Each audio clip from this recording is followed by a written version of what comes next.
I'm dealing with all these unique problems that none of the enemies have to deal with, because they just automatically aim perfectly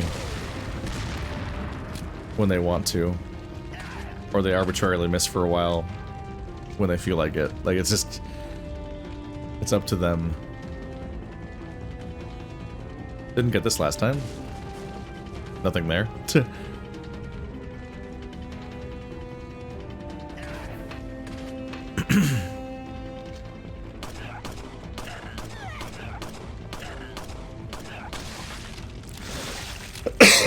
Oh, that's...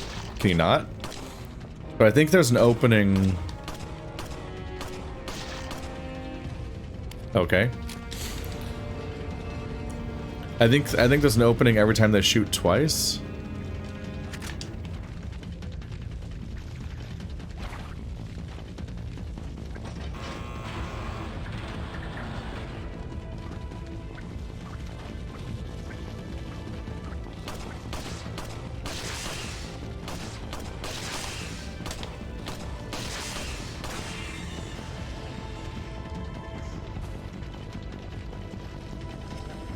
Am I actually running out of ammo finally? I did it. Okay. This entire inventory has been reshuffled again.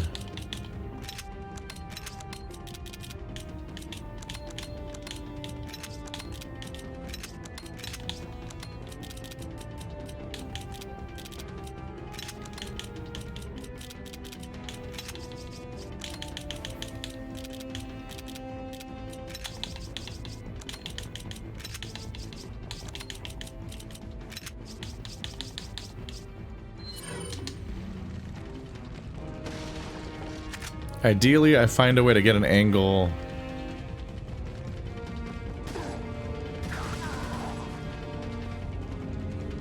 Ideally, I find a way to get an angle on the big turret guy where he can't shoot back. Otherwise, they're just kind of rough to fight.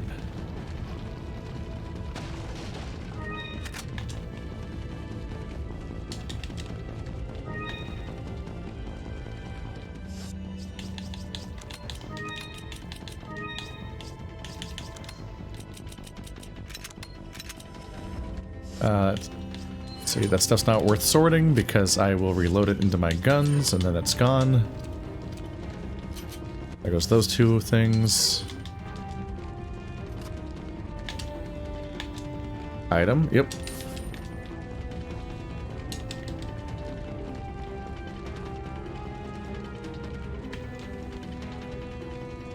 Then the door locks behind me and I quickly get that. There you go. So there's that guy. Oh boy, okay. Fuck.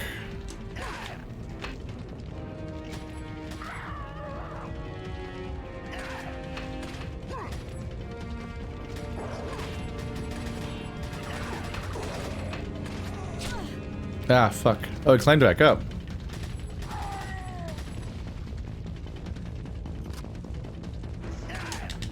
Ah, you prick. Didn't want to shoot him that much, I wanted to explode him. But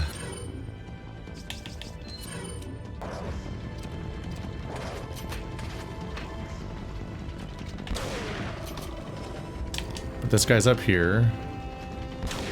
Oh, he can't see me. Okay. That guy's dead.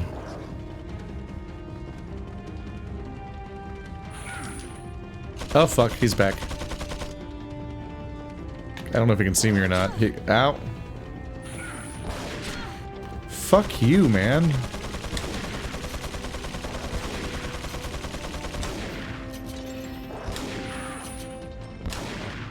It's a bad way of fighting him, but I need him to not shoot back.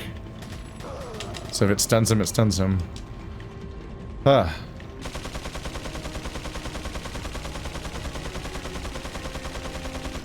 This guy wasn't here before, right? He was on the other side. So one spawns on either side.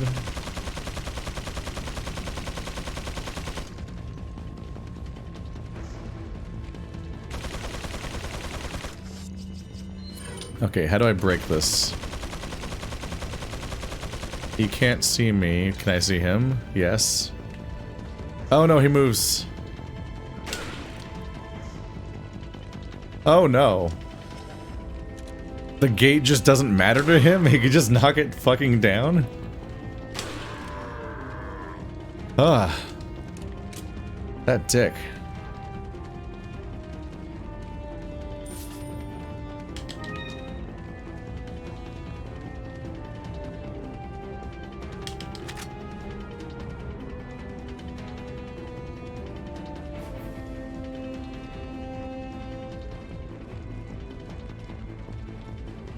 I definitely didn't realize that wasn't the cards, that he could just freaking... I guess that's what happened last time too, yeah, as he just decides to walk towards you.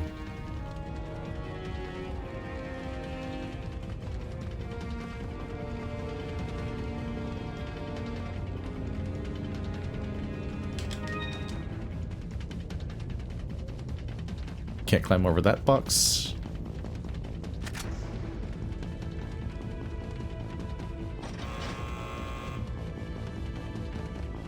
And so now another one's gonna spawn on the other end when I approach that side, I guess.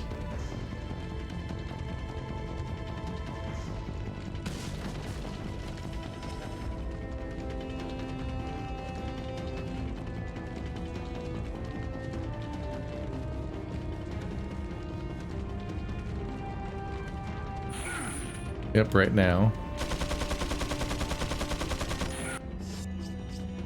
I need a close range weapon because there's gonna be a guy here.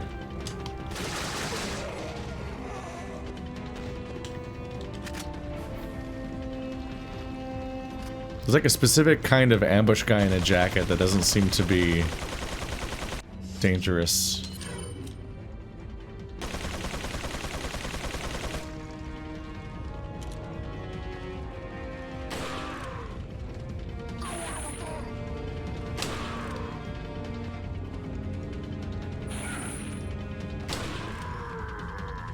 So his opening that I was underestimating is that he always points his gun really pointlessly off to the side. And so you have like a few seconds to shoot him and try to stun him before it reaches you. Because he uses his gun like an asshole. Just very strangely. Also, no matter who opens that gate, they open it wrong. It's just very funny. Just aggressively nonsensical. Let's see. This is a disaster every time I look at it. The giant ammo really makes it worse.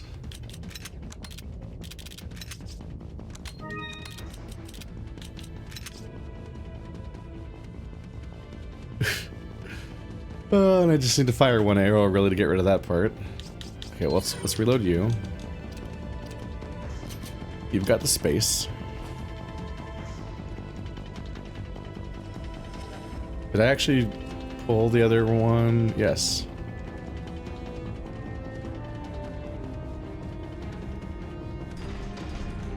Boom, bum, bum, bum, bum, bum, bum, bum, bum, bum, bum. No, no, no, no, no, no, no, no, no, no, no, no. Ah. Mike! No! You bastard! You killed Mike! My favorite Resident Evil character, Mike! Ah! How could you? Does this guy have a rocket launcher? Yes. I killed the guy that killed Mike! I'm a hero! Look at me go! Do I get the rocket launcher? Fuck you! Helicopter wreckage. It looks American. What happened here? You saw the helicopter earlier. It was in the footage.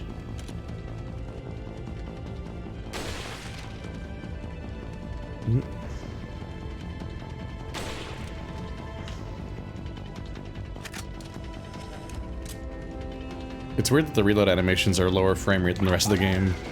I guess it's just the frame rate the game used to run at. Hi. Your head exploded. That's fun. What a fun thing for you. Oh, you're so fun.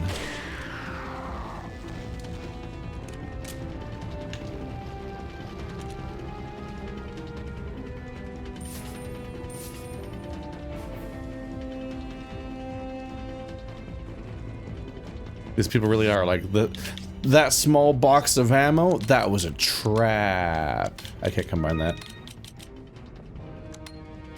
Bet you never saw it coming that that ammo was a trap.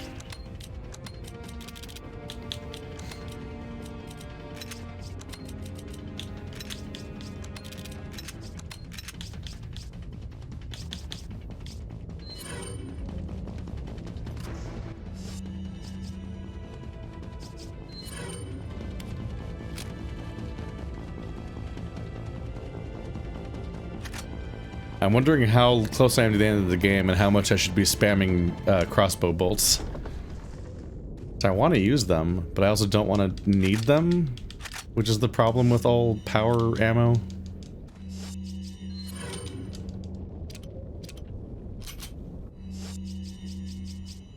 There goes that.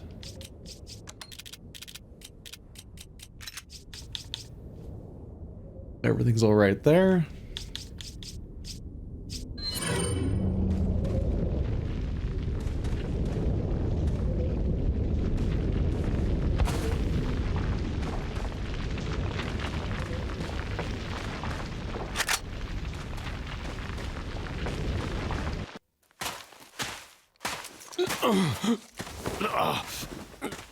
Leon, you okay?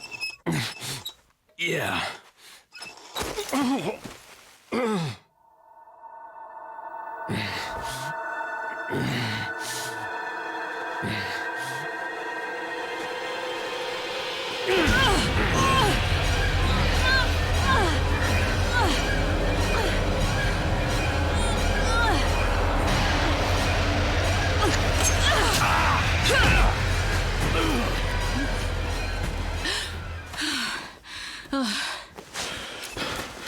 Sorry, Ada.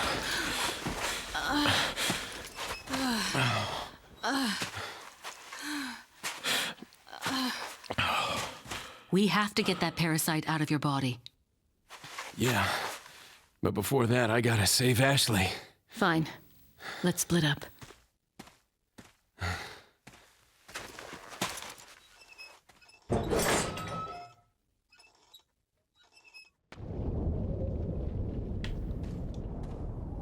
Let's split up is a funny thing to come from her, considering we've never been together this whole time. Let's split up by going to the same place, but slightly different timing. It does feel like this, at some point, they might have envisioned this level to actually have different content, but it's almost exclusively the same levels? Is that all? Is that all? Thank. What are you buying? 7,300. What are you selling? Am I gonna be in trouble because I can't fight those things?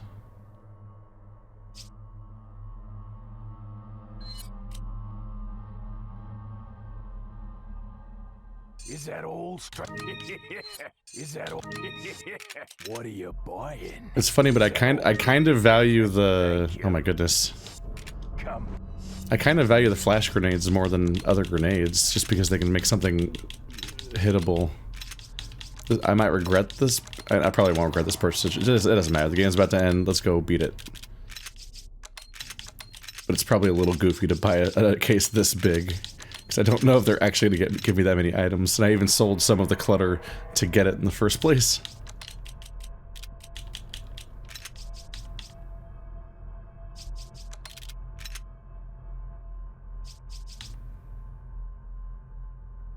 Back anytime.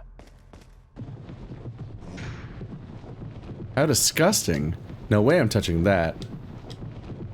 So she's the one, so she's canonically the one that closed it. There is goofy little continuity there. It's just very strange that they're playing the same levels as each other all the time. To the point where even split up doesn't seem like it really makes that much sense. It is funny that this guy's in different locations. Because we know that he's moving. Even though his movement doesn't make much sense, you're like, how the fuck is he here? Jesus Christ. Alright. Ugh.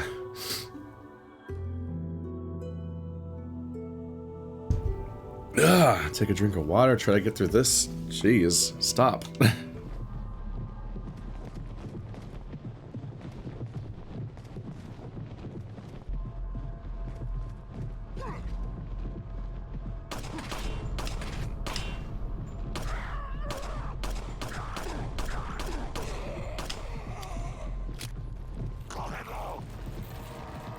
Maybe the... Oop.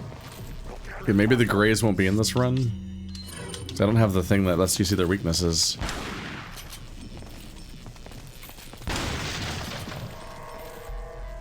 He's laying there on the table for later.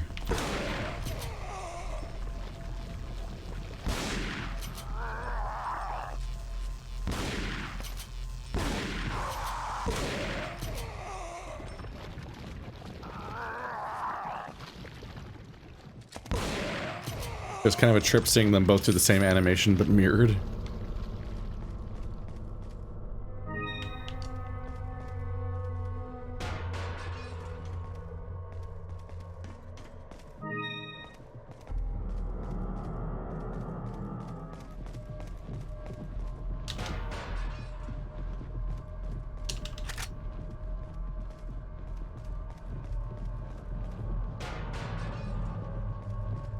And then when Leon gets here, somebody put all these gates back up. Obviously. Yellow herb.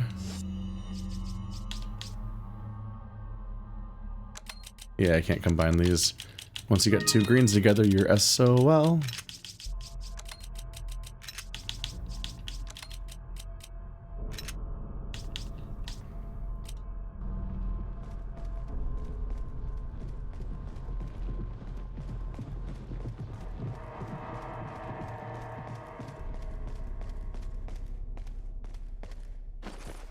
I know from last time that there's a weird climb spot right here.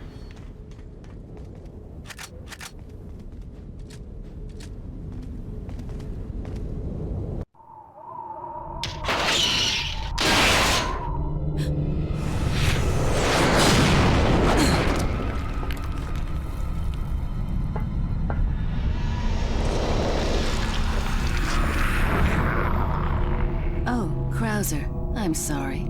I jumped the gun when I reported you dead to Wesker.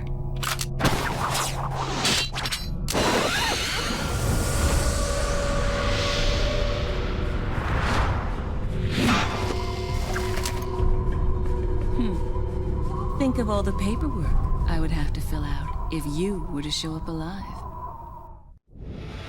Well now. He didn't actually die. It's kind of a mess for you, isn't it? Ow. Ow. Jesus Christ, the damage I'm taking.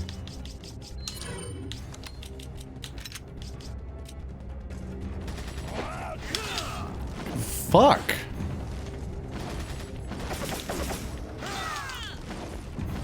Jesus Christ, calm down. I was trying to hit his legs as a weak spot and then knife him, right? That's what worked last time. What'd they want from me this time? Did the rules change? Alright, let's just keep going. Good checkpoint, yes?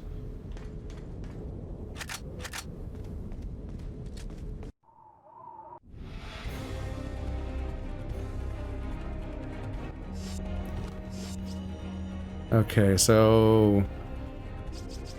Bow's gonna be useless, probably.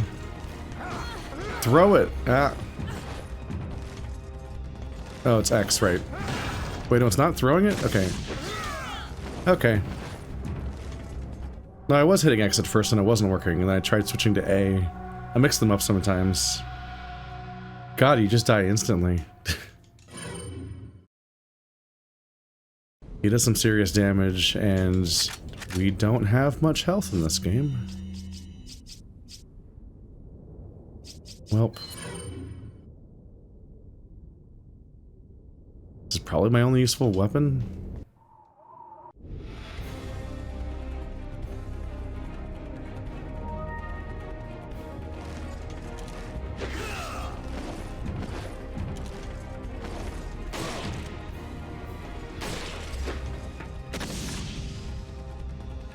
Oh, okay. I guess that worked.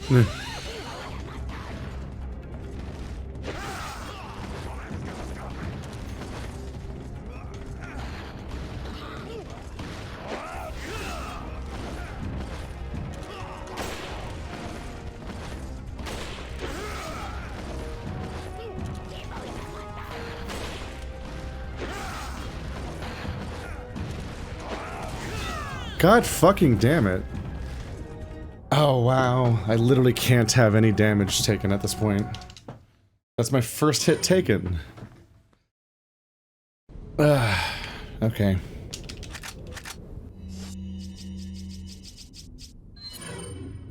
So I gotta preemptively heal, or he one-shots me.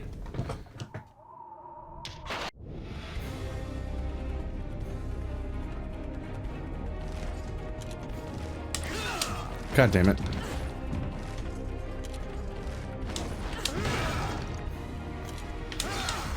How many in a row?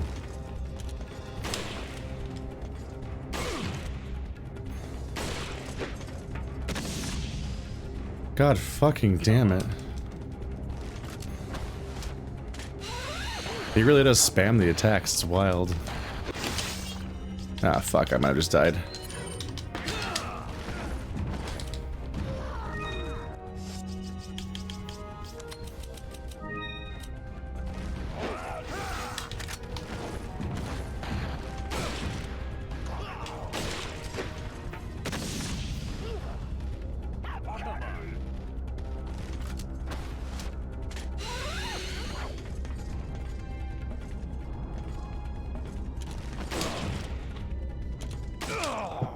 Really? Wow. It's wild how much that works. That's a large thing you have there.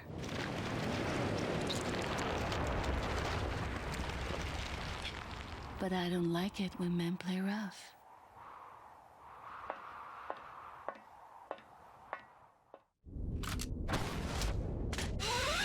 No, all the items. It's rough because you want to deal with the threat so you can pick up the items, but you can't pick up any of the items because you're being attacked.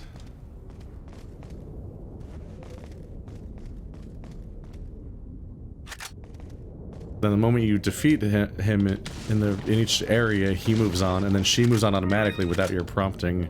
So you don't get to pick up any of the items! Give me the items! I want the items. Yeah, I feel like I should start using this gun, because I'm gonna run out of time to use it soon, at this rate.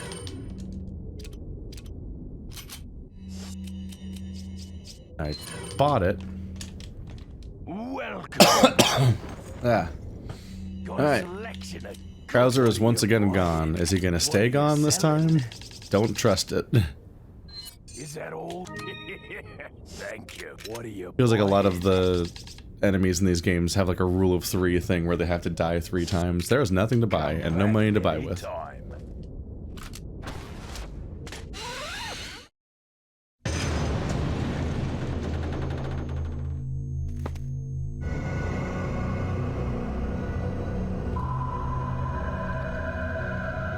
You'll soon harbor an awesome power. Yet it seems you would rather choose death. I'm taking Ashley back, whether you like it or not. Ah, the audacity of youth.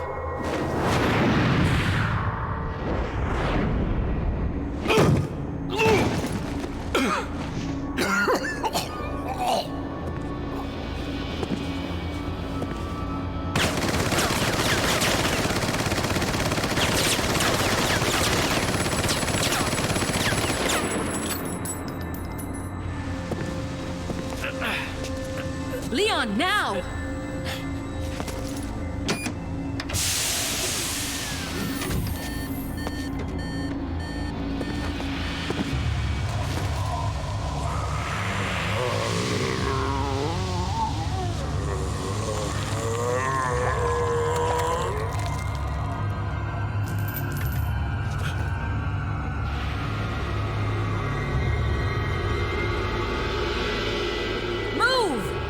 Let's go!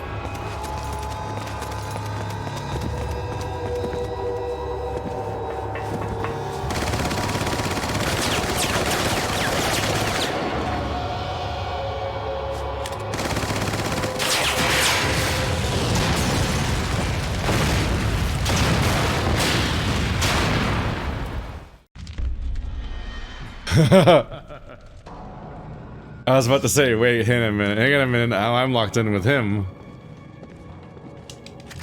Seems bad. So he's the final boss fight? Oh god. This is my encounter with him as opposed to the one that Leon had. Oh.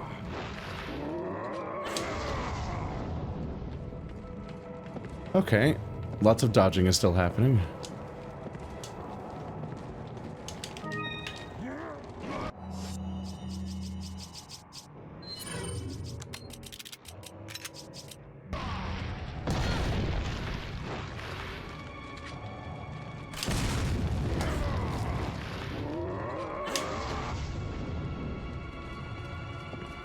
Does he even take damage at all?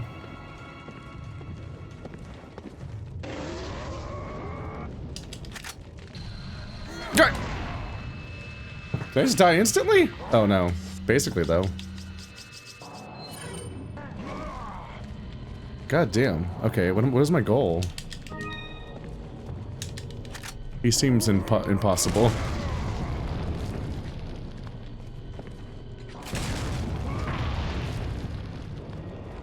Okay.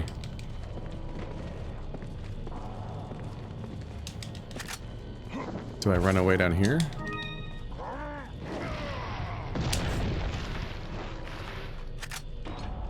It won't open. Oh, great. I'm about to get locked in here. Whoop. Am I hurting him? Oh, good.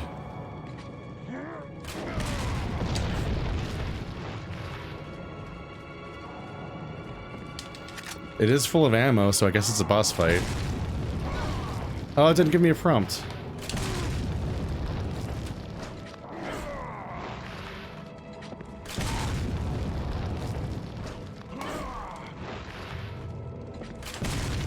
Uh-oh.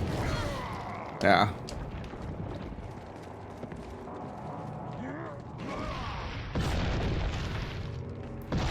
Yeah, again?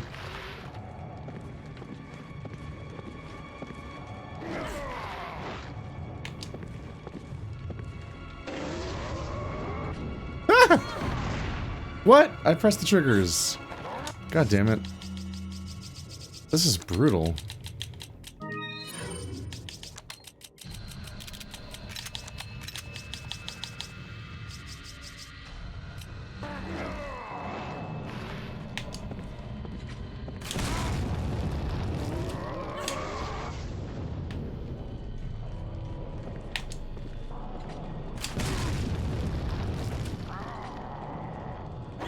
Where's my dodge prompt? Why does it only sometimes happen? I don't understand the rules sometimes, man. Why is there only sometimes a dodge thingy? God damn it.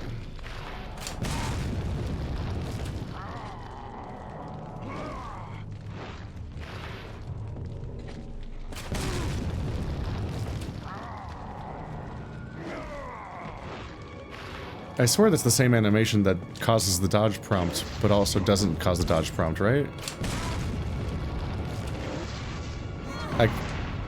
Wow, that one is so fast. I press it immediately, and it never works.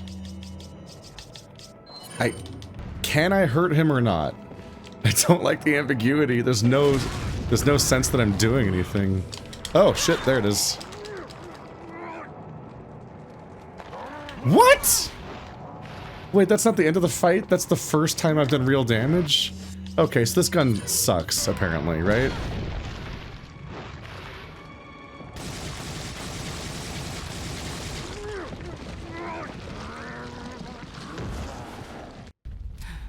Oh.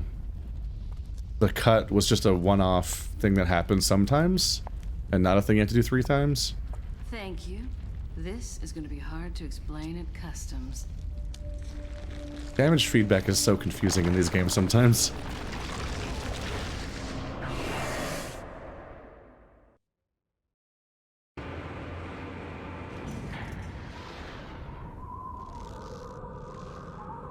That seemed like more of a killing blow than a knockout. That's how she killed Louise.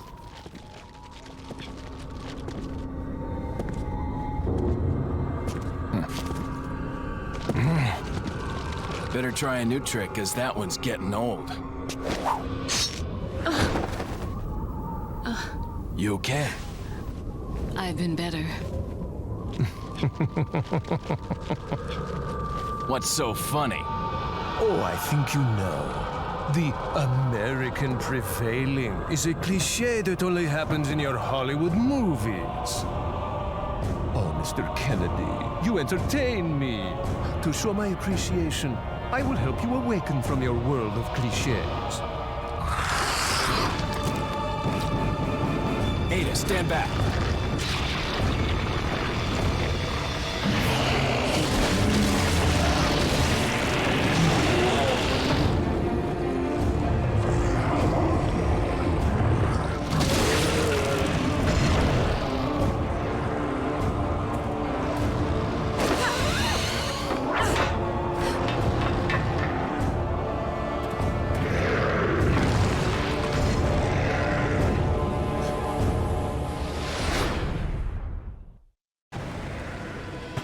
Well, time to get the hell over there.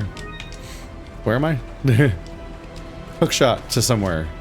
Whee! What?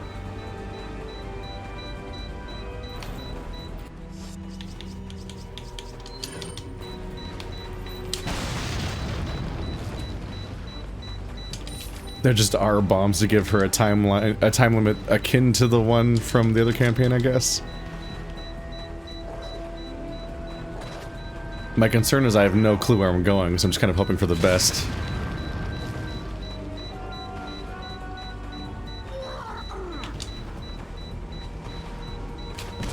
It's a good thing those explosives don't detonate the explosives.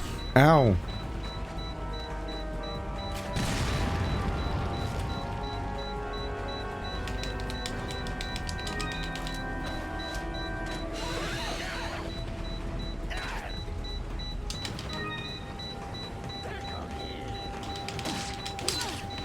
Yeah, it's not a good time for me.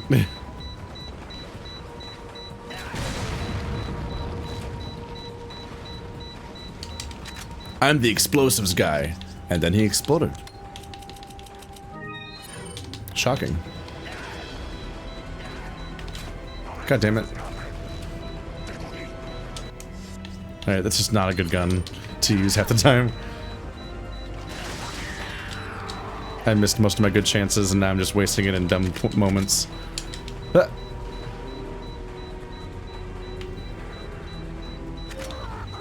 Is forward or up better? I don't know. Let's go this way. That's a great lecture. Okay, hi. Is that what I wanted? Am I going the right way?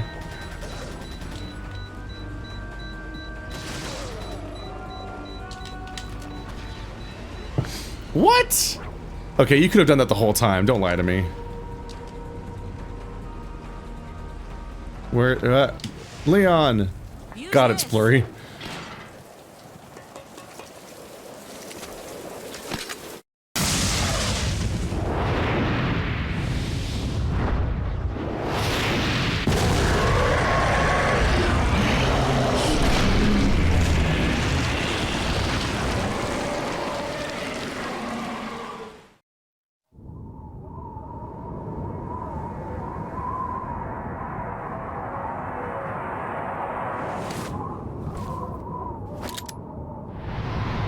Sorry, Leon. Hand it over. Ada, you do know what this is.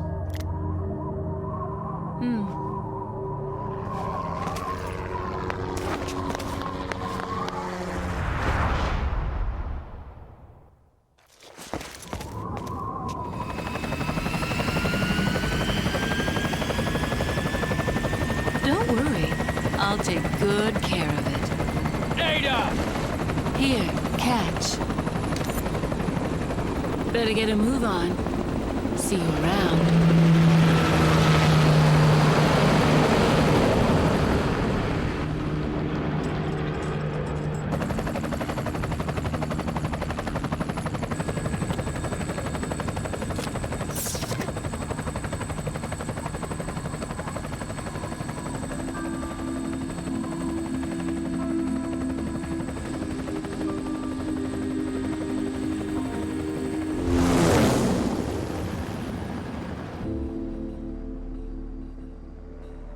Gasp! A helicopter that survives a Resident Evil game. It's just not a very reliable form of transport in this particular universe. Don't think I'd recommend it. Alright, well that was Ada Wong's weird subcampaign.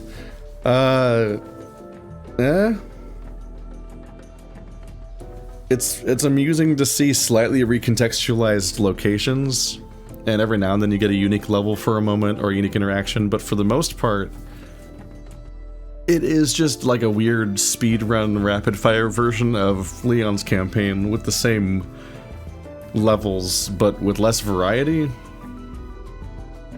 The variety feels a little high because you rapidly switch between chapters that have different enemy types. Although by the time you get to chapter 3, you're already hitting the enemy types that you're pretty much stuck with for the rest of the game, because honestly the game as a whole kind of stalls with enemy types a bit. Like, once you start fighting the guys at the castle, variations of those guys are there for the rest of the game. It's like the escalation from village to castle feels more noteworthy. Oh hey, there's the ship. There's the jet ski going off. The escalation from village to castle feels more significant, and it honestly feels like the game's supposed to end in the castle, but then the game keeps going for like twice as long, and goes to the island and so on, and all the other underground areas, and there's some variety here and there with the Greys and a few other enemy types, but playing the Ada Wong version, you don't have the tools to deal with half those things, or any of the mini-bosses and special occurrences.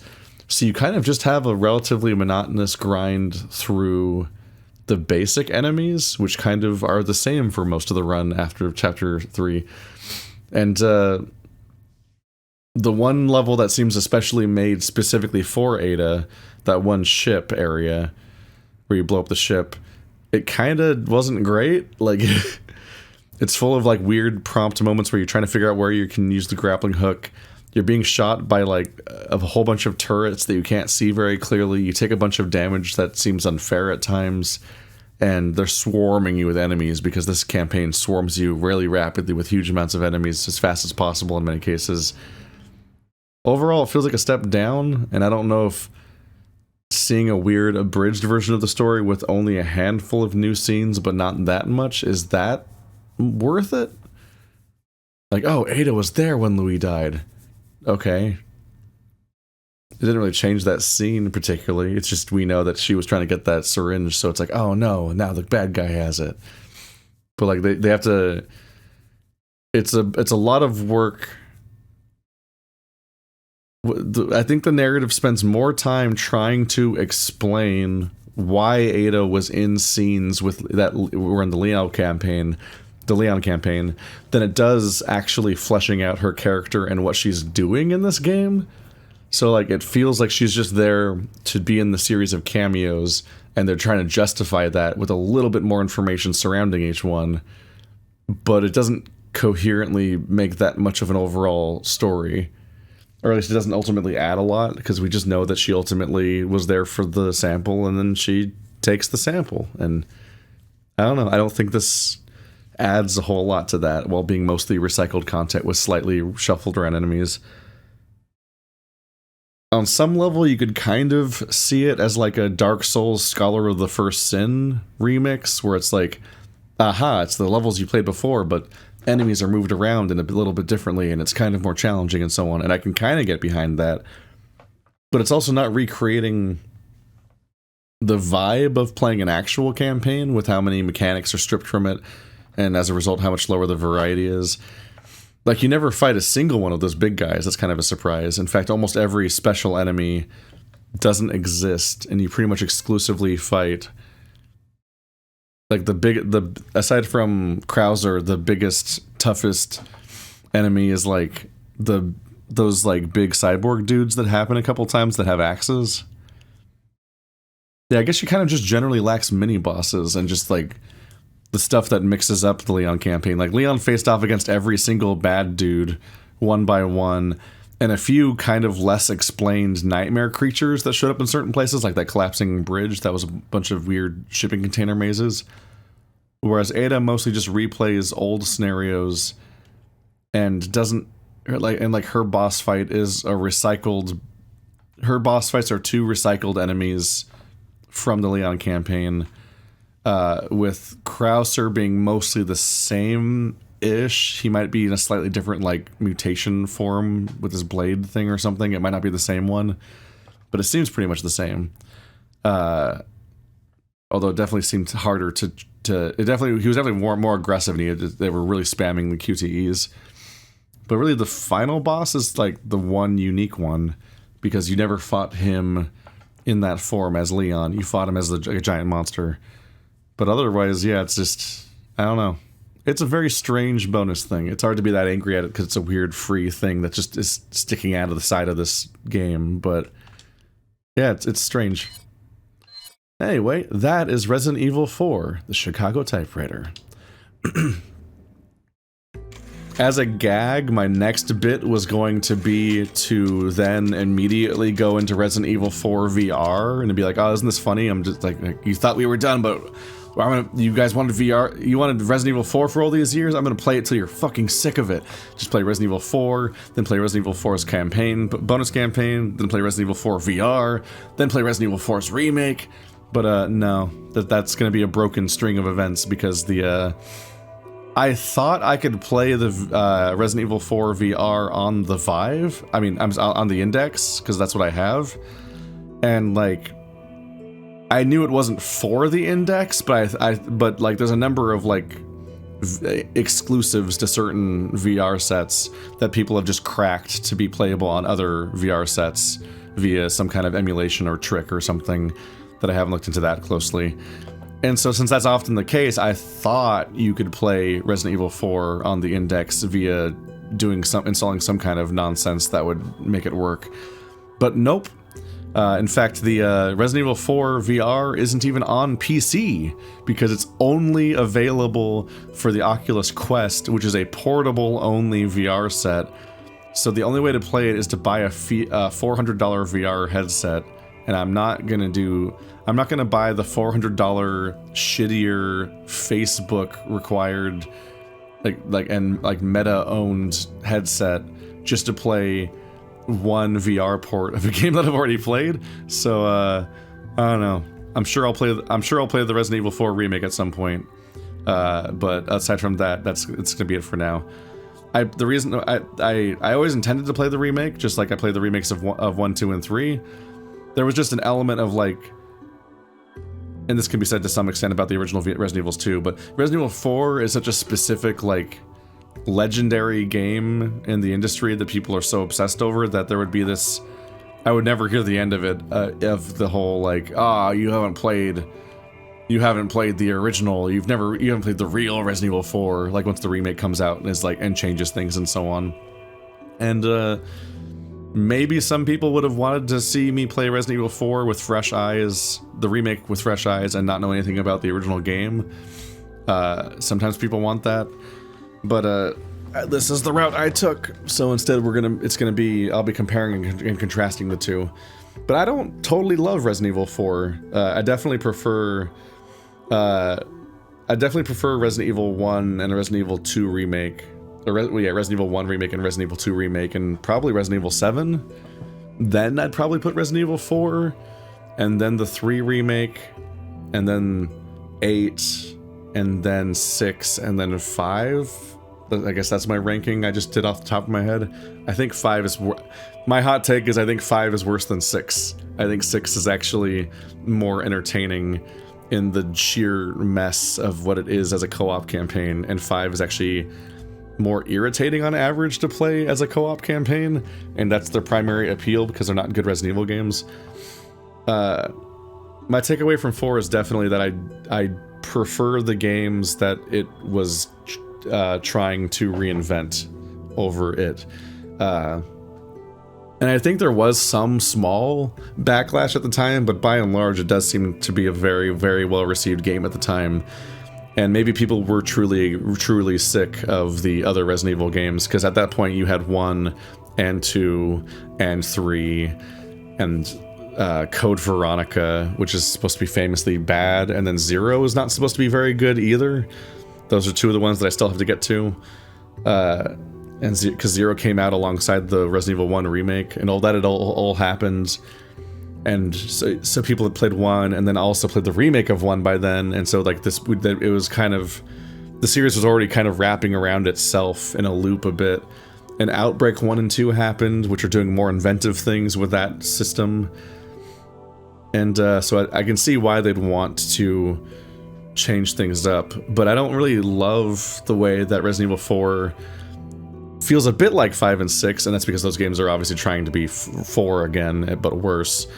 But like Resident Evil 4 has a similar thing where most of the campaign is you just playing through semi-linear levels as an end-to-end sequence, where like they're not literally all.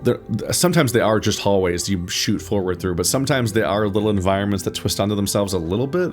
But they are like at their most like kind of like a figure 8 design, where it's like 2 hallways that wrap around each other or intersect somewhere, and so you have to go one way and then the other way, or maybe one of the ways is optional and gives you some side stuff, but then you just quickly leave behind every environment like 20 minutes after you found it, and then never come back.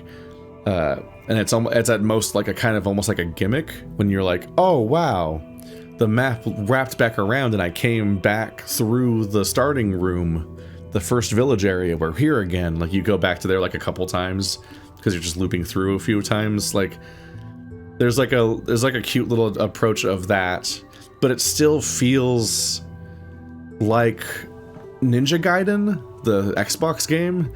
Like the Xbox Ninja Gaiden game is mostly just this linear play through a bunch of levels, but some of them intersect back and forth through this one city, and it kind of gives you this like this overall like joined space, but you still have like a linear objective generally speaking. And in that game in particular, the most you are exploring is mostly just you getting lost trying to find your objective, but there's not that much to do. It definitely is not like the Resident Evil 1 and 2 thing where you have like the big mansion or police station and you're crisscrossing across this map and figuring out what to do with your inventory management and your key items and what you need to take where to unlock this wing and deal with that thing, but also preparing for the problems that might happen along the way and then having to improvise when things go wrong. Like all that stuff that I find fun about the series. That's just not really a thing. Like when I said fuck it, I'm just gonna shoot everybody, early on someone was like, no, don't do that, you're gonna get yourself in trouble. You don't get yourself in trouble by doing that. You 100% can just shoot everything, which is a bummer. Like you actually don't really have to deal with resource management. The only resource management that's necessary in Resident Evil 4, at least on normal difficulty, is like just not taking so much damage that you run out of healing items. Like it's Dark Souls level of, I'm not saying it's like Dark Souls, I mean like it's the Dark Souls kind of resource management where you have a healing pool and you're trying to keep the amount of damage you're taking behind the amount of healing items you're finding in order to get through the campaign successfully. And like that's not what the Resident Evil franchise necessarily was. Like it was about like careful resource management and worrying about whether or not you have the ammo and resources to deal with the problems you're going to face, but also having to make choices about even what to bring, so that you have to worry about I technically have enough guns to deal with all my problems, but I can't carry them all. Like, what do I leave in the safe room and what do I take on this particular run? Whereas like a game like 8, for example, you could largely just power through and shoot everything in the game, and it was kind of just a shooting gallery like 4 is. And that's why one of the many reasons why people compare 8 to 4.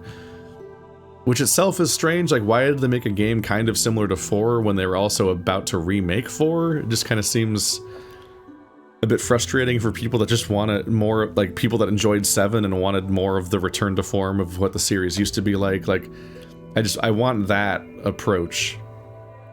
The constant exploration and checking your map and figuring out what to do. And yeah, this is ultimately a shooting gallery, and it breaks down a comparison that I make about Silent Hill, which is that I personally think that Silent Hill games are neat in their theming and visuals and their music and their character designs and like like what they're doing with their world, which is generally what they're known for. But I'm disappointed by the fact that in Silent Hill games, you just shoot everything. Like, for all of the first, like, 3 or 4 Silent Hill games, the ones that people like, you can just kill every enemy in the entire world and have more ammo left over in most cases. And people get, like, you can see people getting mad in my Silent Hill 1 playthrough because I bought into the theming and also my prior experiences with survival horror games, and thought, oh, I've got to conserve ammo, I've got to avoid enemies and pick and choose my fights. So you'll see me running around enemies a lot in Silent Hill 1 and under-exploring certain environments because there's a bad guy in there and so on. And that's completely like a self-inflicted challenge mode, because actually you can just kill everybody and it's really pointless to not kill everybody. So people are like, what are you doing? You're playing the game wrong. Because I, like, believed the game was more interesting than it was, because I was expecting to have to make risk-reward decisions and manage resources. But the weird twist is that Silent Hill is a game where you play as some dude, and you're an unstoppable Terminator. And then, like, the original Resident Evil games, you play as, like, a police officer or, like, a special forces dude or SWAT team guy or some kind of, like, trained gunman. And you're not powerful enough to deal with the problems that are actually you're facing. Like, you have to ration, you have to evade certain attacks, and you have to worry about your resources, and you have to carefully avoid getting grabbed by these enemies that just will not go down. Which is something that's kind of amplified by, like, how Resident Evil 2 Remake, they had to deal with the fact that the game's a first-person shooter now. Control scheme-wise, it's a third-person shooter, whatever. But it's like you have super precise shooting instead of vague shooting like in the original games. But you sit there and shoot their head and you shoot their legs. You're like, this guy takes so many bullets, he won't go down, and he's flailing everywhere when I shoot him. Like, that preserves the idea that, like, there's just such a different power level there. So, like, it was always weird to me that Silent Hill's supposed to be a survival horror game, but it doesn't play anything like Resident Evil, which is what I think is what a good survival horror game is like. Instead, Silent Hill, you can just mindlessly shotgun every enemy you see, and most of the boss fights are also bullet sponges that you just dodge periodically, and you can just have a 100% clearance of all enemies in those games, and you're fine. It's like, I wish those games were more interesting survival horror games. And what I see in Resident Evil 4, 5, and 6 is Resident Evil also being like Silent Hill, where they gave up the risks that you had to deal with, and instead of just like, nah, just shoot everybody. And what I find interesting is that right before Resident Evil 4 came out, Resident Evil Outbreak came out, and I've been playing that with my friends on this channel. And we're working through Outbreak File number 2, the sequel that was like, it's weird. They made like 18 maps or had 18 maps in progress, and then kind of just cut their losses and put out 5 of them as a game, which was a pretty big thing. It was pretty all right. And then they put out 5 more as a game when that one sold okay, but then that one didn't sell well. The second one didn't sell well, so they're like, fuck it, we quit. And so we only got 10 of the maps, and there's 8 mystery maps that just never happened and are in some unknown level of production somewhere. And I really wish we were in the timeline where people were more enthusiastically embraced Resident Evil Outbreak, because I would have loved to see not only the rest of those maps come out but also like a more positive legacy and reception for those games, where we would get like a remake of those games, or at least a remaster where they're like just available and online and playable for normal people, because I think they deserve more than what they got. And like, it'd be interesting if we were living in a timeline where that was the formula they were following up on and iterating on and thinking about going back to 20 years later. Because instead we're in the timeline where Resident Evil 4 was hyper successful, and so they're always trying to chase their tail going back to Resident Evil 4, and that's responsible for like 4 different bad Resident Evil games. I don't think this game is bad, but I do find it frustrating and strange in its design and how it's such a divergence from what I like about the other games, and it kind of is just like a shoot 'em up action game that's kind of charmingly stupid with all the really goofy, cheesy one-liners and completely absurd cutscenes and things that happen throughout it and so on. And but like, I definitely enjoyed this game more when you're dealing with the overwhelming crowds and certain distressing scenes, like with the village, and that, like, a highlight for me was definitely that one house where you are holed up with Louis and Ashley, and just enemies are just pouring in, and you just have to triage this mess of a situation. I like that more than like people showing up with shields and guns and crossbows and being able to shoot back at you, and it just kind of like I kind of like it when they are a little more zombie-like and a little more horde-like. And I also wish that it was also overall like a map that you crisscrossed around and found resources and had to worry about your inventory. I'm kind of the stance, and I mentioned this I think in Resident Evil 8, and probably parts of this game too. I don't think Resident Evil games should have money. I think that you should have to find all of the upgrades in the game. I don't mind the vending machines in 7, where there is a specific number of sort of collectible currency pieces that are very rare and not numerous, and you can collectively use those to get upgrades. Especially since like the bird cages in 7, like, they weren't mandatory to beat the game, but they were things that would taunt you and be nice to have. So it encourages you to look around constantly. And the fact that you haven't opened them assures you that there's something out there to find, so that primes you to be actively looking for things that you're missing and trying to wondering where those could be. And then as you're looking for those things, you find other stuff like herbs and a shotgun and so on and so forth. But like, I like solving a puzzle to get the shotgun off the wall, even if it's a goofy puzzle where you find the model shotgun and replace it because it's a replica and all that. I like that more than saving up some amount of currency I picked off of enemies in the environment and then just buying a shotgun at a vendor. And then, but I also have a bit of an issue with, like, I don't really like a Resident Evil 4 and 7, a 4 and 8 approach where there's suddenly a new wave of guns later in the game that just directly replace the guns you had earlier. And then another wave, there's like a third wave even later. And like, it leads to this thing where you're it's just kind of frustrating thinking about what you want to upgrade and not even really having clear indications of what you should upgrade, because it's not like there's like, it's not like you have like the clearest idea of like exactly how powerful these guns are or what each one's cap is. And I would rather not be like looking on the wiki or whatever.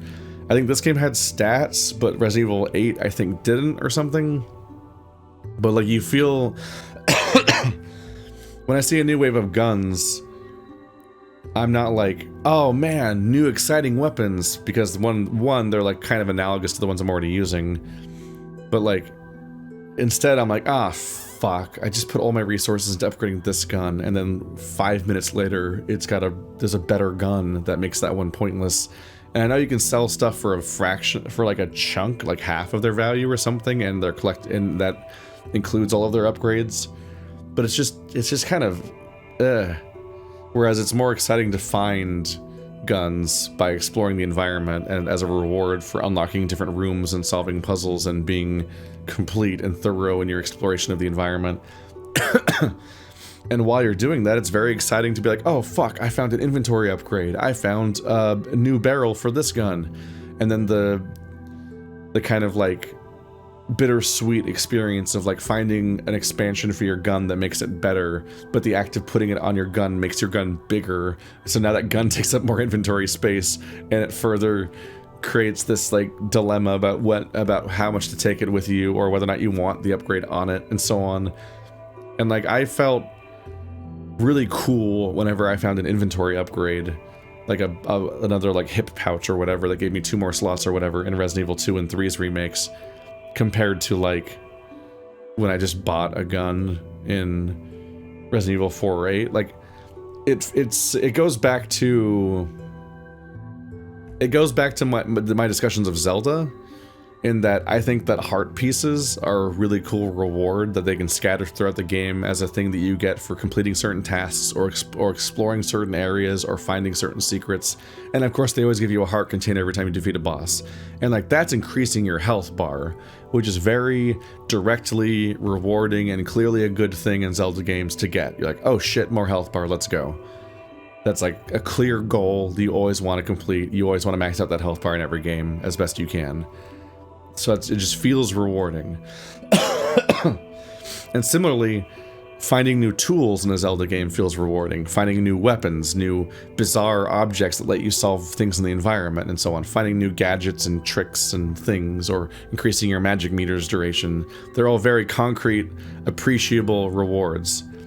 But then Skyward Sword came out, and they just decided to give you a giant inventory of like a bunch of shit.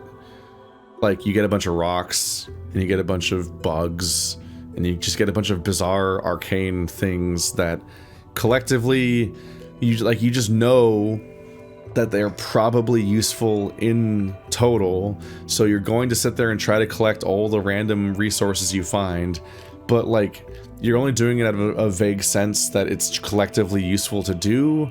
And it's like a little bit more akin to like collecting rings in Sonic or coins in Mario, but like it doesn't feel like your biggest duty, and you're not getting that big hit that you normally get when you find a big reward in a Zelda game. You're just kind of doing the equivalent of like picking up adhesives in Fallout 4. You're like, if I grab enough glue, I can build the thing I want to build. So I'll just grab all this trash in the environment because it'll collectively do something interesting. Like that's much worse than Resident Evil 4 is Fallout 4, but like I'm talking about like just like the further abstraction of like you're making you're broadening the gap between the actions that the player is taking and the reward that they're getting for doing so. And it's always better to just find a thing. Like if you like the one time you get a chance to just get a rocket launcher right off the shelf in Resident Evil 4, you're like, oh fuck, it's just here. Is way cooler than them just showing up in the shop as a thing you can buy. And like it's just that kind of dynamic. So like I think that Zelda games should not have crafting resources. This is me going back and going after Breath of the Wild a little bit potentially, but that wasn't what I specifically liked about Breath of the Wild, even though I like that game a lot. Like I think that Zelda games should not have crafting resources, and Resident Evil games should not have money. You should just be able to just accomplish things and get rewards for accomplishing things, and you should be rewarded for playing the primary game loop well and engaging with what the game is good at doing and what is fun about the game. That's my takeaway-ish. So all these elements feed into elements of like why it's me doing the long, slow way of basically just saying Resident Evil 4 isn't like the old Resident Evils, which was like the point. Like I get that, but that's also what I hold against it a bit. There was very strange. I think I'm sure I mentioned this a few times at this point, but like it's very weird seeing the vestigial elements of old Resident Evil games in this game, because like. There was that one time where we went through some ruins and we saw a locked door that had some kind of opening in what we needed, and we couldn't get to that locked door, but right next to the locked door was a ladder going underground. So we went through that ladder. This is on Leon's campaign. We went underground and we just fought a bunch of dudes through a series of trap-filled chambers in a sandy looking, weirdly well lit series of caves that had ruins in them. That's where we had the funny AI bit with the chainsaw guy and not being able to climb ladders and so on. And then we get to the end of that segment and you get an item that you need to open that door from earlier. And right next to that is a door that takes you back to the game just takes you right back to the surface, and you're right back at that door. And then you use the item to open the door, and it's like, functionally, I got to an area, went underground, went through a cave and fought through the stuff. I beat that area, and it's just time to put me in the next zone. So all they really had to do was have you play through that cave area, and then have you resurface in the next area, and like, oh, here's the new place. But they insisted on taking you back to the previous zone so you can use this bespoke key asset that they made to open a door. But it's like not, it's like a weird rapid fire version of how this stuff's supposed to work. Like, it doesn't work. It doesn't make sense. Like, it's not satisfying or interesting to have what is essentially like the Skyrim dungeon design, where when you finish it, it also puts you right back at the entrance, so you're instantly back out, and then you just have a key to open the door that you need. That was the reason you went in. Like, the idea was that you'd have to, in the old games, that you had to like navigate different wings of the map and keep in your mind all of the different weird things you've encountered that need something in order to make them work. So like, there's the weird crest door, and then there's the weird shadow puzzle, and then you're juggling these things. You're not entirely sure sometimes even what might open them. Then you find something like, oh fuck, this thing opens that thing and that thing and that thing, and now you're like, okay, well I'm here now in this safe room, and I gotta plan my route to get back to those places where I can use this key now, and I gotta think about what resources I want to take with me, but also think about how much inventory space I want to leave open, because I'm opening something up, and behind that there could be all sorts of things. I'll probably lose the key item that I'm using to open the door, so that'll free up one space, but like, how much space do I want besides that, because that could leave up a whole bunch of stuff. But also, like, maybe I need to keep a certain amount of stuff with me to keep me safe, because what I'm opening up a new area. What kind of enemies are going to be there? Is there going to be a safe? Is there going to be a safe room when I get there, or am I going to have to live for a while without one? Like, there's all these choices that are happening there. But in Resident Evil 4, I just beat the dungeon, got the key, and then opened the door. And it's like, why? Why was there a key and a lock in the first place? Like, it only makes sense when you... And there's a few times Resident Evil 4 does this, where they set up a locked thing early on, and then you actually do have to like keep that place in mind, and you zigzag through a series of problems, and then you eventually get the thing that will solve that problem and let you in, and then you actually do like make a return trip to that place, and there's maybe new enemies, or you take an alternate path a little bit, or you even have a freedom to like take the path you want to take. So like, there's parts of the game that are more akin to why you would, they're more in tune with why you would actually have a locked door and a key somewhere in this world where you have some level of freedom to navigate. But that area was entirely linear. The entrance of the cave was right next to the locked door, and the exit of the cave brought you right back to the locked door. Like, it's so superfluous to do it that way that once again they could have just dropped you in the next level when you finish the cave. There was no reason to establish or pay off this locked door.